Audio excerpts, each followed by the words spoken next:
Start. Hello friends, कल जो मैंने वीडियो बनाया था और ये जो विशेष सीरीज चल रही है यूजीसी नेट के लिए, टीजीटी पीजीटी के लिए और असिस्टेंट प्रोफेसर के लिए।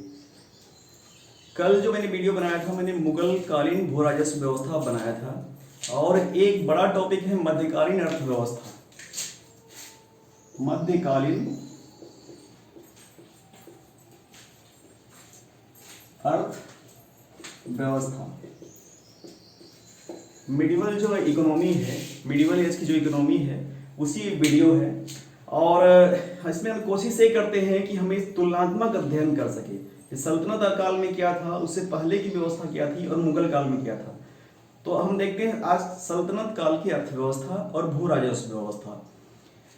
आप जब भी इस टॉपिक सुनिए तो दिमाग में पहले इमेजिनेशन करिए, जैसे कि आइंस्टीन ने कहा था कि ज्ञान से ज्यादा महत्वपूर्ण है कल्पना, क्योंकि कल्पना जो है ज्ञान के लिए एक आधार तैयार करती है। और दूसरी बात है कि कल्पना के साथ ये है कि कल्पना में शब्द कम आते हैं, चित्र अधिक आते हैं, और चित्र यदि हमारे दिमाग में बैठते हैं तो उस चीज को हम बहुत अच्छे से मेमोराइज करते हैं। हम पहले 5 मिनट इस पर बताएंगे कि क्या क्या व्यवस्था थी, और उसके बाद मैं पहले की तरह ही इसको डिमॉन्स्ट्रेट करूंगा, बोर्ड पे मैं फोटो बना के समझाऊंगा। मुगलकालीन सल्तनतकालीन अर्थव्यवस्था में सबसे पहले हम जो विशिष्टता है वो पढ़ते हैं। उस काल में जो अर्थव्यवस्था थी कृषि पे आधारित थी, क्योंकि कोई नई बात नहीं है, आज भी हमारी जो इकोनॉमी है कृषि पे आधारित ही है। और हमारे देश की मिट्टी बहुत ही फर्टाइल थी, बहुत ही उपजाऊ थी।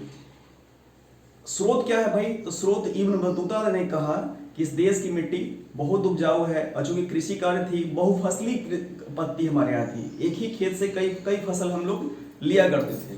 तो इब्न बतूता ने कहा है कि यहाँ की जो जमीन थी बहुत उपजाऊ थी, और पशुधन के मामले में भारत समृद्ध था। क्योंकि पशुधन यही कारण था कि अलाउद्दीन खिलजी ने 2 कर लगाए थे, नए कर। एक तो घरी कर था जो घर पे लगाया था, दूसरा चराई कर था, एक पशुओं पे लगाया था। अब हम इसको देखते हैं कि भू राजस्व व्यवस्था में जमीन कितने प्रकार के थे। जो भूमि थी वो उसे कई प्रकार थे, जैसे मिल्क, वक्फ, अभी वक्फ बोर्ड जैसे होता है धार्मिक सेवा वगैरह के लिए, इनाम, एक पेंशन मिलती थी, इक्ता भूमि थी, खालसा भूमि थी। और ऐसे सामान्य तौर भूमि के 2 प्रकार थे, खराज भूमि जहाँ से टैक्स मिलता था, और मवास भूमि जो टैक्स नहीं मिलता था, और वहाँ से क्या करता था कि सुल्तान की जो सेना होती थी वहाँ से लूट करके टैक्स वसूलती थी। थोड़ा सा शिवाजी याद आ रहा है, शिवाजी के समय में 2 प्रकार का कर था। एक सरदेशमुख था, चूंकि वो मानते थे कि महाराष्ट्र के सरदेशमुख वो लोग हैं इसलिए मिलना चाहिए, और जो क्षेत्र नहीं देते थे तो वहाँ से वो लोग चौथ यानी जबरन रैंसम में फिरौती कह सकते हैं, उसको वो लोग वसूलते थे। हम इतिहास में तुलनात्मक अध्ययन करते हैं, किसी भी सामान्य अध्ययन के टॉपिक का अंतर संबंधों का तो बहुत अच्छे बेहतर तरीके से हम बात को समझते हैं। जो भूमि राजस्व निर्धारण का तरीका था ये 3 था। एक तो गल्ला बटाई थी, दूसरा कानकूद थी, और तीसरा मसाहत थी। अब हम गल्ला बटाई को देखते हैं तो गल्ला बटाई में 3 प्रकार की बटाई थी, लंग बटाई, खेत बटाई और रास बटाई। इसमें जो लंग बटाई थी वो जो थी वो कि खेत में फसल खड़ी है, बिना भूसा निकाले ही लंग बटाई हो जाती थी। रास बटाई वो थी जिसमें भूसा निकालने के बाद बांटते थे, तो ये था। और मसाहत जो था वो भूमि माप की एक प्रणाली थी। अब हम देखते हैं कि अलाउद्दीन खिलजी ने क्या किया कि इसने भूमि कर को बढ़ा दिया। इसने आधा, क्या बोलते हैं, आधा जो भी उपज किसान करता था तो आधा उसका वसूलना शुरू कर दिया, आधा खराज वसूलना शुरू कर दिया। इसके पीछे 2 उद्देश्य थे। पहला तो था कि राज्य की आय बढ़ाना, चूंकि अलाउद्दीन खिलजी साम्राज्यवादी था तो उसका उद्देश्य, पहले एक बार हमने पढ़ा है कहीं भी राजनीतिक इतिहास पढ़ते इसमें, कि उसका उद्देश्य विश्व विजय करने का भी था। लेकिन इसमें मूल रूप से था कि राजकीय आय बढ़े, चूंकि बड़ी सेना रखा था और भारत में बड़े भूभाग पर शासन करता था, तो इसलिए उसने बढ़ा दिया। इसमें क्या था कि भूमि माप की जो इकाई थी मसाहत थी, और इसका अंतिम हिस्सा 20वां था। लेकिन एक चीज देखते हैं कि भूमि कर आधा कर देने के बावजूद भी कभी कोई विद्रोह नहीं हुआ, क्योंकि उसने एक बहुत बड़ा एक नौ प्रवर्तन किया था कि बीच वाला वर्ग, जो किसान और शासक के बीच में बीच वाला जो इक़्तिदार या फिर वजहदार या जो मध्यस्थ थे उसको समाप्त कर दिया था। उसने सारी जमीन छीन लिया था, जो भी इनाम था, वक्त था, ये सब छीन लिया था, और छीनने के बाद उसने सबको खालसा भूमि में परिवर्तित कर दिया था, यानी सरकारी भूमि। इससे दो फायदा हुआ था, एक तो उसका कर संग्रहण बढ़ गया था, और दूसरा जो आंतरिक विद्रोह जो होने की संभावना थी वो खत्म हो गई थी। अब इसमें क्या होता है कि वो संभावना विद्रोह की तो खत्म हो गई थी। इसमें एक बड़ा परिवर्तन गयासुद्दीन तुगलक ने किया। गयासुद्दीन तुगलक ने फिर जो भू राजस्व हाफ था, 1/2 था, उसको 1/3 या 1/5 कर दिया, और जो उसका जो उग्रवादी पत्ती था उसको बीच में, मतलब एक्सट्रीमिज्म थोड़ा सा कहेंगे, जो कर संग्रहण कर, उग्रवादी सही वर्ड नहीं है, उसने एक बीच का संतुलित मार्ग अपनाया जिसको रस्म मियाना कहते हैं। गयासुद्दीन तुगलक का बड़ा देन है इसमें।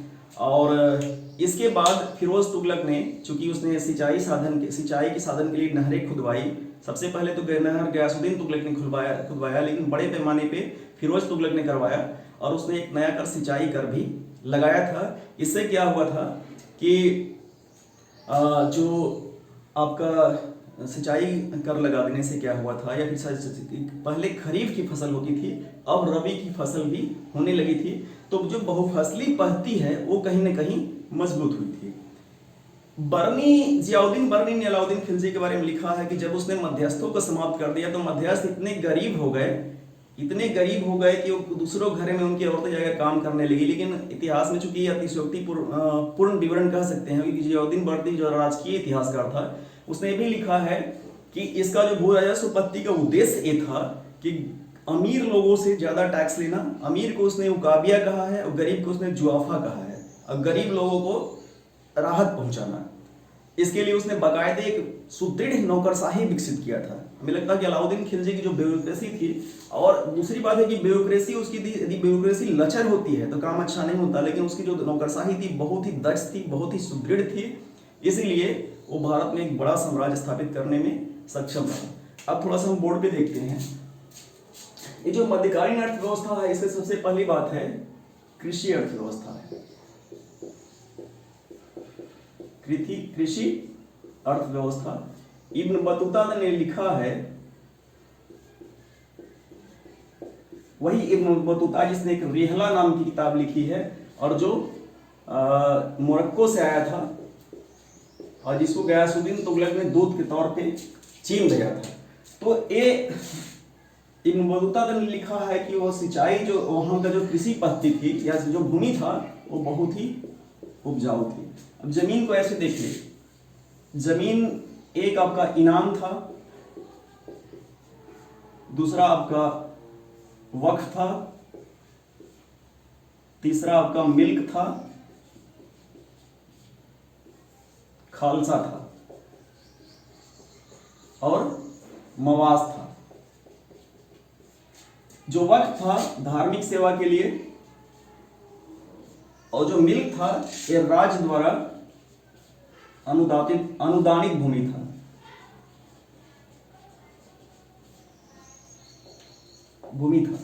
अलाउद्दीन खिलजी ने क्या किया कि सारी भूमि को छीन लिया उनसे, और इसको खालसा भूमि में बदल दिया, और जो भूमि कर था, भूमि कर का नाम खराज था, खराज उसने आधा कर दिया। जो भूमि माप की पत्ती थी, जैसे इसको मापोगे आप तो माप की पत्ती मवास थी, मवास के आधार पे, और इसको नहीं, मवास नहीं, मसाहत इसको बोलते हैं। भूमि माप की जो पत्ती थी वो मसाहत थी, ये बिस्वा के आधार पे था। मूल्यांकन नहीं करेंगे तो हम सबसे पहले बर्नी को लेते हैं। बर्नी ने लिखा कि जो इसका उद्देश्य था, एक तो राजकीय आय में वृद्धि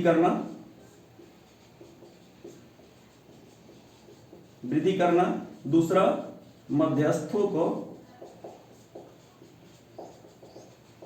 समाप्त करना, जो मीडिएटर थे उनको समाप्त कर देना, क्योंकि ये जो मध्यस्थ होते थे यही चल के आंतरिक विद्रोह के बहुत बड़े कारण थे। तो इस प्रकार हम देखते हैं कि किस प्रकार जो भूमि राजस्व व्यवस्था है क्रमिक रूप से बदलती रही। यदि आपको, ये छोटा सा वीडियो था, हम लोग सीधे बात पे आते हैं। यदि आपको लगता है कि कोई और भी टॉपिक जो समझ में नहीं आता हो, जो क्लिष्ट हो, जटिल हो, तो आप कमेंट बॉक्स में लिखिए, मैं उस पर एक वीडियो अवश्य बनाऊंगा। और मेरी कोशिश है कि जितने कठिन और जटिल पहलू है, जो टॉपिक्स है, जिनसे सवाल पूछे जाने की संभावना है, उनको बहुत ही सरल रूप से, बहुत ही संक्षिप्त तरीके से पेश करना। धन्यवाद।